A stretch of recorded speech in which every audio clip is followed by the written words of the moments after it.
வாழ்க வையகம், வாழ்க வையகம், வாழ்க வளமுடன். குரு வாழ்க, குருவே துணை. மனவளக்கலை உறவுகளுக்கு கோபாலின் வணக்கங்களும் வாழ்த்துக்களும்.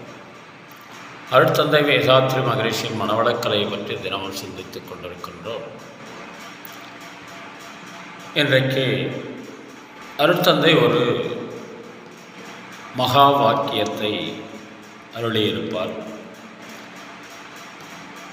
எப்படி அருட்பிரகாச வள்ளலார் அருட்பெரும் ஜோதி அருட்பெரும் ஜோதி தனிப்பெரும் கருணை அருட்பெரும் ஜோதி என்ற ஒரு மகா வாக்கியத்தை அருளினார், அதுபோல் அருட்தந்தை அவர்கள் வாழ்க வையகம், வாழ்க வையகம், வாழ்க வளமுடன் என்ற ஒரு தாரக மந்திரத்தை வழங்கியிருக்கிறார்கள். அதில் விஞ்ஞானபூர்வமான உண்மை என்ன என்றால், ழா என்ற எழுத்து தமிழ் மொழியில் மட்டுமே உண்டு. அதை உச்சரிக்கிற போது நுனிநாக்கு மேலெண்ணத்தை போய் தொட்டு வர நமக்கு பிட்யூட்டரி அண்டு பீனியல் கிளாண்ட்ஸ் என்று சொல்வார்கள். இந்த ரெண்டு சுரப்பிகளும் ஊக்கப்படுத்தப்படுகிறது இந்த ழா என்று சொல்லும்போது, நுனிநாக்கு மேலெண்ணத்தை தொடும்போது.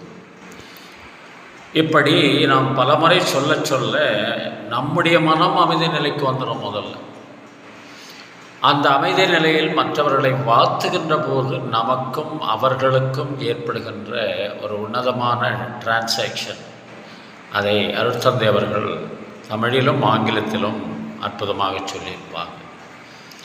நாம் சொல்லுகிற அந்த வாத்து ஒலி நாம் சொல்லுகின்ற நபர்களின் காதுகளில் மோதுகிறது, கிளாஷ், கொஞ்சம் சிதறுகிறது, ரிப்ராக்ஷன். நாம் சொன்னவுடனே எதிரில் இருக்கிற அன்பரோ நண்பரோ அவர்களும் பிரதிபலிக்கிறார்கள், ரிஃப்ளெக்ஷன்.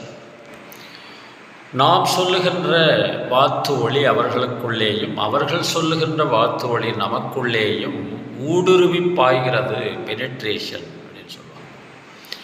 அதன் பிறகு அவர்களை நாம் எங்கு பார்த்தாலும் இந்த வாத்து ஒளி நினைவுபடுத்தி நமக்கு அவர்கள் வாழ்க வளமுடன் சொல்ல வைப்பார்கள்.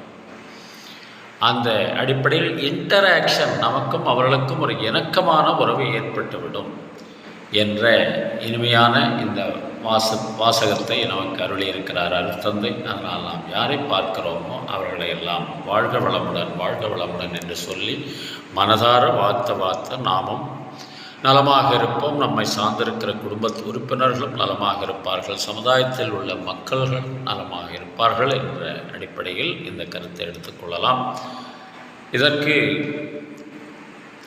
திரை இசை தத்துவ பாடலாக கவிஞர் வாலி எதிர பாடல் நினைவுக்கு வருகிறது.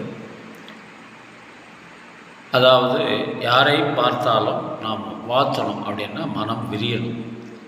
மனம் விரிவடைய வேண்டும் என்று சொன்னால் உள்ளே எந்த விதமான வேண்டாத பதிவுகளும் இருக்கக்கூடாது. அந்த அடிப்படையில் ஒரு கருத்தை வைத்து ஒரு பாடலை எழுதியிருப்பாங்க.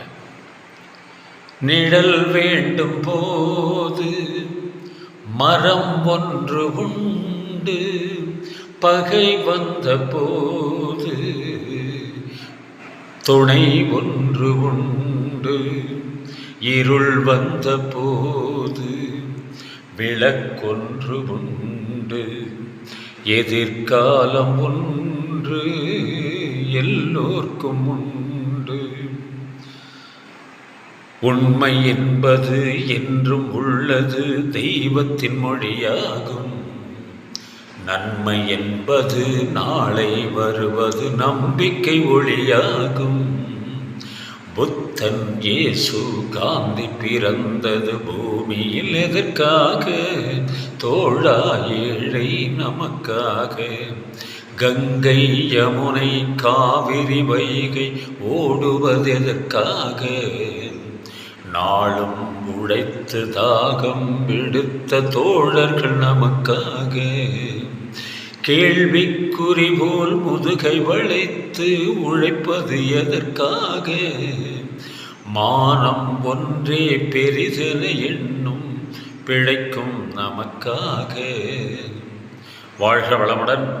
இன்று பிறந்தநாள் திருமண நாள் காணும் அன்பர்கள் நண்பர்கள் மனவளக்கலை உறவுகளுக்கு அருட்தந்தையின் அருட்காப்பு அருட்பேராற்றல் இரவும் பகலும் எல்லா நேரங்களிலும் எல்லா இடங்களிலும் எல்லா தொழில்களிலும் உறுதுணையாகவும் பாதுகாப்பாகவும் வழி நடத்துவதாகவும் அமையுமாக.